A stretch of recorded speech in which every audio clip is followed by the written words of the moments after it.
Good morning, everybody. It is December 2nd, Saturday, 2017, and I have my glorious coffee. Oh my goodness, it's so good. Now you're wondering, I know you are. I know you're all wondering out there,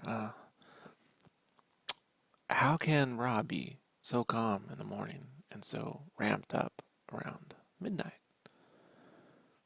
The answer is that energy late at night is the only thing that keeps me awake.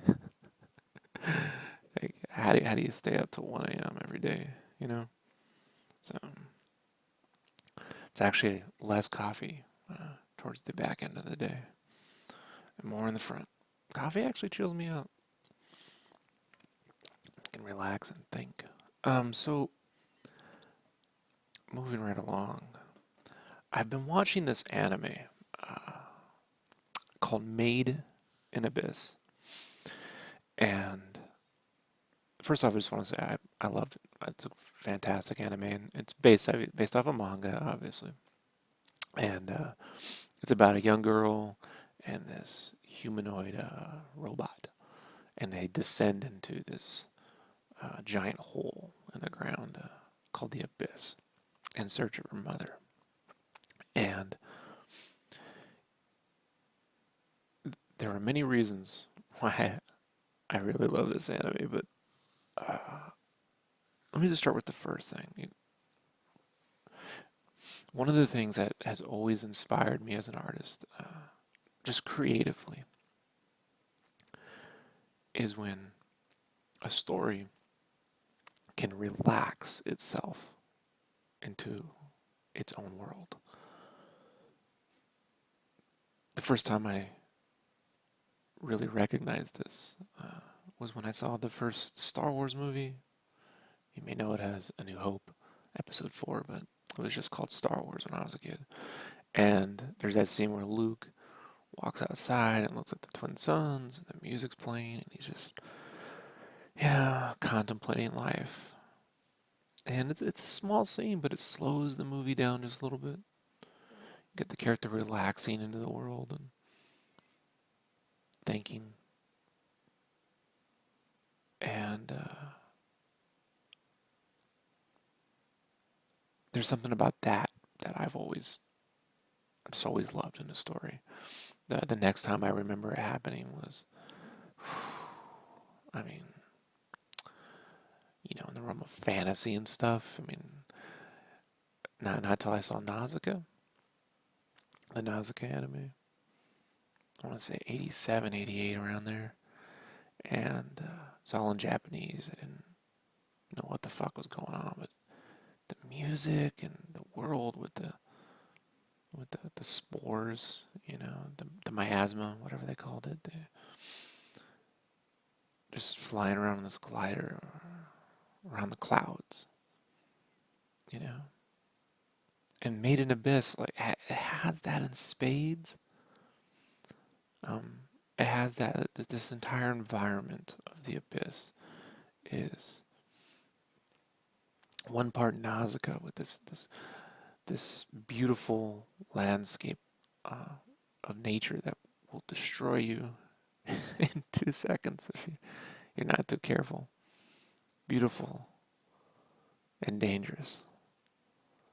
And the kids in the story, this young girl and this robot. Her name's Rico, and the robot I think was Reg. Yeah, she's very aware of how temporary life can be in the abyss. And the robot has amnesia, so he's unaware of everything, but so you're kind of learning it through him. There's also this. Well, before I get to that, I want to hold on this moment. Where you can just pretend you're sitting on the rail, of the city, looking over the edge and all these clouds swirling down, into the hole, right? There's something extremely primal about that. Like it speaks to me deep. Uh, when I was a kid, there was this hill behind this church I used to go to on the weekends, and I used to ride my bike out to this church because there was a girl I really liked, and we started dating, and she went to the church, and so it was a time to spend time with her and her family, and some of my friends started going with me, and there was this hill behind this church, and this canyon area, and my friends and I decided one weekend to just go out that way and just see what's out back there, and in the morning the clouds and the mist would rest low in the canyon, so if you were at the top of the hill, there was nothing beneath you but clouds and mist. And this is San Diego, so even though I was in the outback, it was still pretty developed. But for a couple hours, I could pretend I was somewhere else. And the music of this anime is written and composed by a guy named Kevin Penkin. I'm unfamiliar with him, but it harkens back to that Miyazaki, the Joe Hisashi, composer of all of his films. It harkens back to this music where it's just hanging on a thread. You know, it's just a couple like piano notes that then sort of swells up when you go over a canyon, right? And the grass blowing. I used to describe these things to my friends, and only my one or two of my buddies could understand this mostly. It wasn't until I was able to start hanging on girls, like they tend to relate to the things I liked as a child, but I used to get made fun of this for liking the stuff. I mean, now it's okay. Maybe that's hard for younger artists to understand, but even in art school, when I would say things like I loved Bone, the comic Bone, and those moments of Foam Bone, just walking amongst the hills and looking down into the valley, and you know, you kind of get clowned. But when I see an anime like Made in the Abyss, that's like that. And that's the kind of place that, you know, I'd love to go to in VR. Or, you know, maybe if we can choose our afterlife, right? That'd be where I'd go.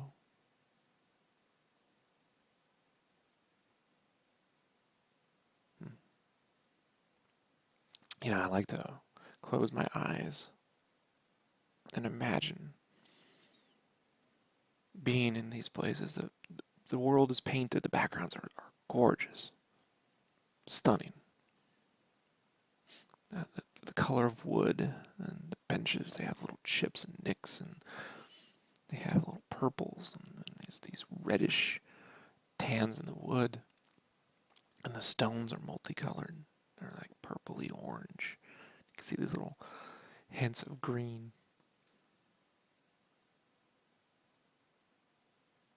I lived in a room when I was a kid. I couldn't go anywhere. I lived next to a park. A beautiful park with a lake. And I wasn't allowed to leave my house. So every now and then, because my school was near the park, they would take us to the park, and I'd imagine being there. And in my room, I could just look out the window and see, and have to imagine walking down the hill, across the dirt path, around this giant. When I was a kid, this big lake. It's pretty tiny, actually. All the reeds, the ducks, and the pond scum on the water, and the little tadpoles, the cattails, climbing in the cattails, kind of going through the reeds, trying not to fall in the water. You know, this anime takes me back to that, I guess. And as I think about making my own world with the Game Cave, and I watch this anime, and I think of all these things, and I want a world where I can live in it, you know. I can live there. And it's dangerous, but beautiful, but dangerous. There's these levels to the abyss in the anime, and they show you a map at the end of it. And I'm certain all of this is in the manga, but I don't want to be spoiled right now. Um, and each level has a depth, and there's like, I don't know, 8 or 9 levels. And when they eventually go down into the abyss, spoilers. It's about traversing this abyss, and each time they hit one, like the end, the episode caps on it, you know, and it opens with them going in, and each one's like an exploration of a new area, and the dangers of it, and the uncertainty of leaving or surviving. And then they do, you know, but it gets more dangerous the more you go down. I mean, that has to be genetic, right? There has to be something. Tens of thousands of years. You know, I experienced it the first time I played Minecraft in 2010 or 9. I can't remember. It was an early alpha, and he had just added, I want to say, just added chickens or some creatures, some of the animal life.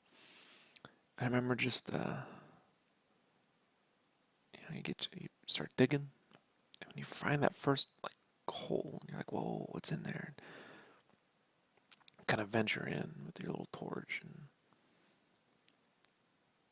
you're looking for little diamonds and gems, like it's it's funny how that has to be the genetics talking, you know. The midi-chlorians, huh? Am I throwing that out there? We don't want to hear that. The Force, right? Um, but these are the sort of things that like inspire me, not to create my own, but that to know that that tone, it's achievable. I mean, with 100+ fucking animators, but even in your own work, it's achievable.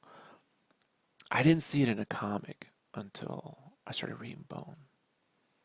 That first time Phone Bone walks into the valley and he's over the edge and he's just looking, and there's that giant picture, of the forest and the trees. And he's climbing down the rocks bit by bit, and just it's hard, like at that time I loved books like Battle Chasers and the X-Men and Spawn and stuff, but those were the things that spoke the most to me, like Bone. The Nausicaa manga. I didn't get the Nausicaa manga until after I got the army. But before I got out the army, Mononoke came out. Mononoke, I think, was the first time I cried in a theater. It's 19, grown man. I was a grown kid.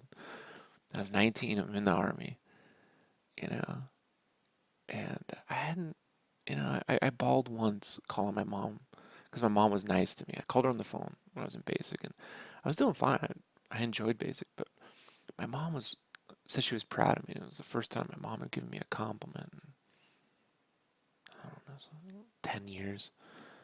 And I remember crying there. Then, of course, my mom made fun of me for crying for the next 20 years, so that was fun. But I had this emotional reaction to watching Mononoke. The music, the world, the sense that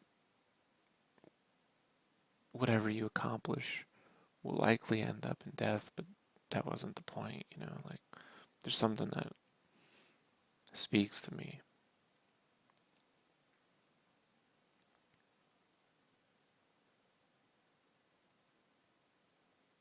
I don't know why. Hmm.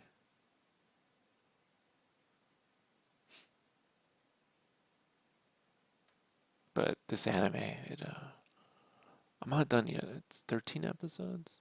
I think it's 13. 10 or 13, I don't know. I'm almost all the way through. I'm at episode 8. So But I like to think, when I watch this stuff, I like to think at the end. I don't want to just plow through every episode. I want to put on the music, and close my eyes, and just think of all the places they were at, all the creatures, and the way things were painted, the way things were drawn and animated, the way the characters emoted, the way the music. It's one of the reasons why I don't enjoy drawing for people. I don't enjoy. I'll get that job drawing a comic, but I can't go there. I'm just moving something forward to be part of a chain of something, to pay bills, to get things done, to build whatever.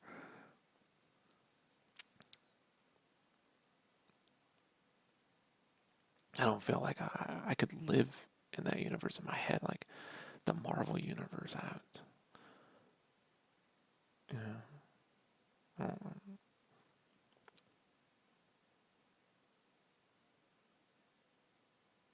These were my favorite moments in The Force Awakens. Just the first few minutes of Rey living in that desert with the scraps and just it's very Miyazaki. It's very Miyazaki, right? Speaking of which, I almost forgot. I got the Nausicaa manga fully translated into English. Bought all 4 volumes right when I got back from the army. Fall of 2001, and I was reading it next to the Akira volumes that Dark Horse had put out. They put out the 6 volumes, and so I was reading them because I was doing security for my father, and it's nothing to do in the middle of the night but read. And there wasn't the internet on the cell phones. You couldn't do any of that. So um, I'm reading Nausicaa, reading Akira. Akira is this amazing sort of James Cameron epic thing, and felt like 50 people had to have worked on that comic, you know. And you get to Nausicaa, and it's this, you can tell one guy definitely drew it, and he's constantly talking about colors, the Omu, how they're blue. You have what, red eyes or gold eyes, I can't remember. And and it's all in black and white. And the narrative keeps referencing color, and I could see it. I could see it, and I could see these little squiggles of her swooping around and flying. And these weren't big dynamic panels like, Jim Lee would draw, or, she'd be all decked out with every gear and an item on a, real technologically drawn glider's this little thing. It's telling a story. And I've always had a hard time trying to figure out which artist to be.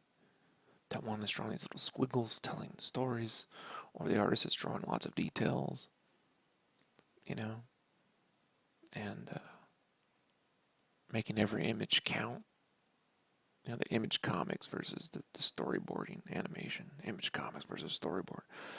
And if you look at my art, you can see, and so far the image comics thing has won out, but I assure you, the other side, it's going to the other side.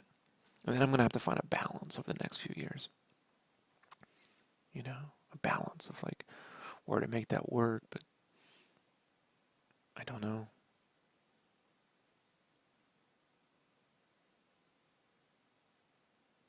That's what inspires me.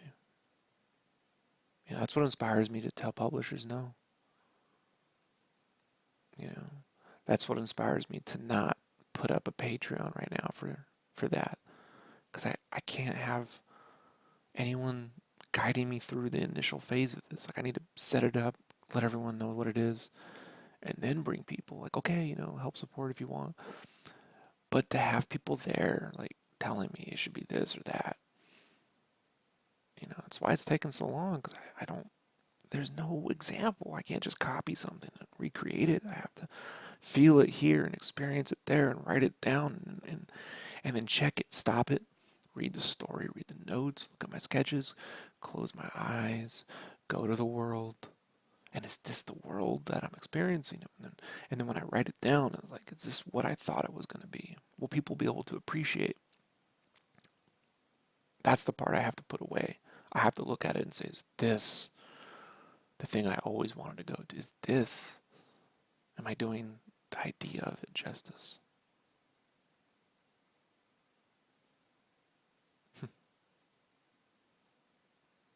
Well, we're going to find out, aren't we? In the meantime, Made in Abyss. Please check it out. Take your time. Listen to the music. Appreciate all the little things the animators and the painters and the concept arts and the original creator, Akihito, I think is Akihito Sakushi. Appreciate it. Comic book artist. Got a cartoon. Right? That's what we're talking about. That would be amazing. It's an amazing world. I really enjoy it. All right, everybody. It's 20 minutes, right? It's at that time. I got, what do I have to do today? I have a roughie. I got to put together a color roughie for Dragon Ball Z. I got to do a 2.0 on that. And if I have any time left today, I'm going to work on Game Cave stuff. And, I got we're going to do a video tonight on how I did the color pencil Wolverine with commentaries. I'll go through. There's going to be a 3-hour long play video that's sped up 4 times. And then I'm going to do a 30-40 minute commentary where I walk through. And then I'll also put up a 6-minute or 3 to 6 minute smaller version. So that's it.